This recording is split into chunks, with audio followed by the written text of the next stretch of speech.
Sorry.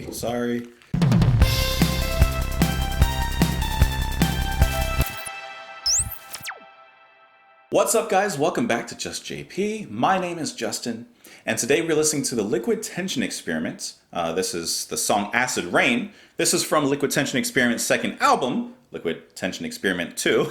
That's a lot of repetition in that one, which was released in 1999. Now, as I've said many times before, and as a lot of you already know, I used to be an enormous fan of Dream Theater. They were probably the first band that I got so heavily involved in their music. They were like my first progressive band in general. I became obsessed with them. I thought they were the best thing ever. I would listen to anything that wasn't progressive metal. If it was anything less than 10 minutes, don't want to hear it. Even though I still enjoy them from time to time, I'm definitely nowhere near the fanboy that I used to be. I always have heard of this song, this band, of course, because it features three members of Dream Theater, one past member of Dream Theater, Mike Portnoy, but I never got around to listening to any of Liquid Tension Experiment's music. So I figured now would be a good time to do that. Besides featuring Portnoy and Petrucci and Jordan Rudess, you also have Tony Levin from King Crimson, of course, on the bass. I'm excited to hear his part because I really like his bass playing. You guys can join me in the comments down below. I always want to know your thoughts on the song. Let's do it. This is Acid Rain by Liquid Tension Experiment.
Yeah, I was about to go into Paradigm Shift, which I know is another song that a lot of people like.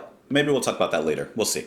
When it comes to supergroups, when it comes to groups that are made up of a member or several members of another band and another band, and they all come together and they're all doing their thing, it's really hard, I think, to take all these different individuals, stick them together in a new band or a new group, and have each one contribute equally to the song, to the music that they're trying to write and trying to accomplish, to be able to hear the individual styles of each musician. I think that that's a hard task to do. And I think that's a reason why a lot of supergroups don't really last too long, or I know they'll come together and make an album every once in a while, but as far as I know, you don't really hear much about supergroups or groups that are comprised of all these other members of bands. You know, they may make one EP or maybe a few, and it's really cool because you get to hear some of your favorite musicians and artists on something work together. But you don't really often hear about them kind of gaining any sort of traction. Maybe it's because they're side projects, and maybe because they're obviously spending time, most of that time, with their own bands. Who knows? This does sound like Dream Theater. Well, 3/4 of it is comprised of either current or past Dream Theater members. The song sounds good. There's no denying that.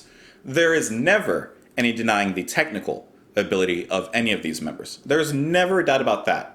These are some of the best musicians on the planet, and I'm going to talk about each of them individually in a little bit. But I do think that they come together pretty well overall for the most part. Not 100% in my opinion, but they come together really well. This is a great jam song. This would be a fun song to see live. And as the opener on the album, this gets you ready for whatever is to come next. So let's go through the individual parts, the individual members and their contributions, and then we'll go ahead and kind of dig into the song a little bit, and then I'll give my final thoughts on it. I think a lot of this song is actually carried by Portnoy and Petrucci on the guitar and the drums. This song is made up of riffs that wouldn't sound too off-putting if they were on Dream Theater's like Train of Thought, Scenes from a Memory, Systematic Chaos. Ooh, let's forget about that album. But the riffing here, it's heavy, it's progressive. It always sounds good though. I have always liked John Petrucci's riffs, that he always comes up with something that is heavy, melodic, sounds interesting, has a nice progression musically. He's a mastermind when it comes to riffs like that. I don't always like the riffs, but they are always well put together. Here it's no different.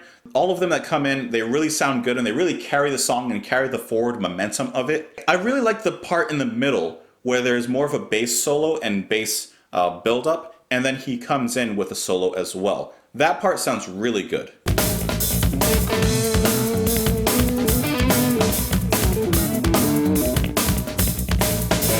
Yeah, and then it just builds up from there. I think that's a really nice drop off from the rest of the music, which was quite busy into this part, where it just has a little bit of a softer tone, just for a little bit. But stretching into what I'm going to talk about next is the drums, Portnoy. Portnoy is an amazing drummer.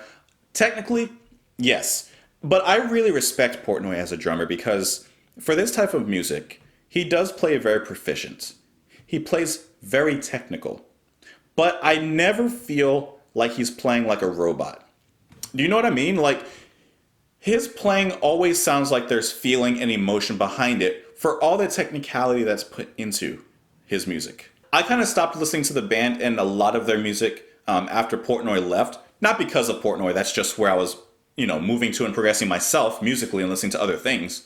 But I do have to say that I typically enjoy Portnoy's drumming a little bit more than what I've heard currently of Dream Theater. I don't remember, I think it's Mike Mangini. I think, I'm not 100% sure, I haven't kept up with the band much. But there seems to be just a little more of like a raw passion in his playing. And same thing that comes through really well here, especially in that drop-off section. Yes, there's a lot of fast technical parts, but you can kind of hear a little more heart in this section here. I don't know, there's just something I feel about it. And that's not like a bias or a preference because, like I said, I haven't followed Dream Theater as of late and of recent times. So this isn't like Mike Portnoy's better than their current drummer. This is just, in general, what I felt about Portnoy every time that I've listened to him. Is he's fun. Besides his personality, which is also great, he's a fun person to listen to on stage and to see on stage because he truly enjoys doing what he does. But that comes across in his playing as well, really well. So the song, like I said, carried by Petrucci and Portnoy. Drums, guitar. Rudess, Jordan Rudess, one of the greatest piano keyboardist players in the world in modern music in general. Rudess. What do I start with Rudess? For all his technicality, I've always been, I think that's where when I've said like synth sounds and that kind of playing, it's 50-50 for me. Sometimes the sounds annoy me, sometimes they sound really good. It's always been because of what I've heard of Rudess playing. Sometimes he plays really cool and he has these most awesome creative sounds that he comes up with on the synths. And they just take the songs to a different height, a different plane. Sometimes he plays a little bit what I feel is like just too many notes. It's just too much. The sound sounds just wonky. It's like, it's a cool sound if it was used in a different way. You just need to either back off it a little bit or, that's kind of how I always felt. Here, I actually think he played really tastefully along with the song. His synthesizer work and sounds, they sound really good here. The piano sounds really good near the more beginning section of the song. Here. This is good. Start the momentum of an opener of a song. I really, really love his playing there. That's probably my favorite part that he plays. Just the way that he backs up those heavy chords and you can feel the storm building up. I just totally spat over there when I said storm. So you can feel the rain, the thunder clouds rolling in as this song builds its steam and builds its momentum into the next few movements. That part, I think that Rudess really provided a strong backbone to what was going on. And even when you bring in sounds like this, they work. I think they work.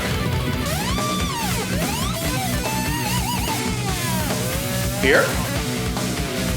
The Dream Theater members, great, they're doing their thing. Tony.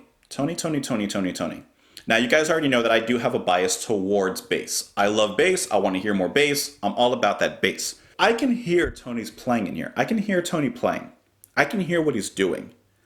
But I want to hear more of it. Because I know that this band, this supergroup is comprised of 3 DT members and 1 KC member. I want to hear a little more Tony. He did have a nice lead halfway through when everything dropped out and you could hear the bass. I like that. I want more of that. Because he is such an amazing talent. Tony's bass playing is superb. One of the best in the world, no doubt. I felt like he got kind of left behind in this song. I feel like he was more of a bass player in another band rather than Tony Levin of King Crimson in Liquid Tension Experiment. Does that make sense? That's what I want to hear. Yes.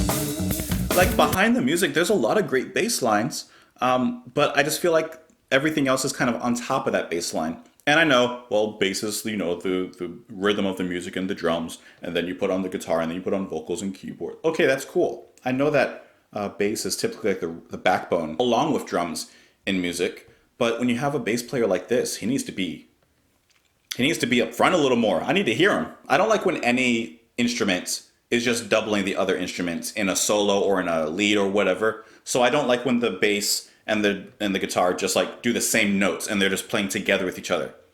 It sounds boring to me. I like to hear different bass line with different guitar lead. I like to hear a little bit of difference.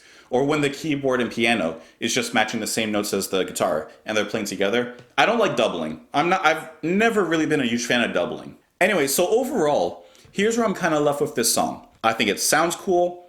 I think it's technically cool to listen to. I think it's a good showcase of 3 of the 4 musicians on this song. I wouldn't really listen to it again because it's not this type of instrumental, progressive rock, progressive metal. It's cool to listen to, but it doesn't really take me anywhere. It doesn't really go anywhere for me. It just kind of sounds like, okay, those are some cool riffs. Those are some cool, solos and stuff. Great sounds. Oh, wow, you guys can play. Okay, I don't feel the emotion from it. I think it's a cool hype song. I think it's emotional in that way, but it's not, none of the instruments like touch me or maybe made me feel something. I just think it's a cool song to listen to. And hey, that could be all that they set out to do. Not every type of song has to make you feel this emotional or feel this reaction. That's cool. There are songs that just need to sound cool and you just need to have that kind of vibe, right? Sure.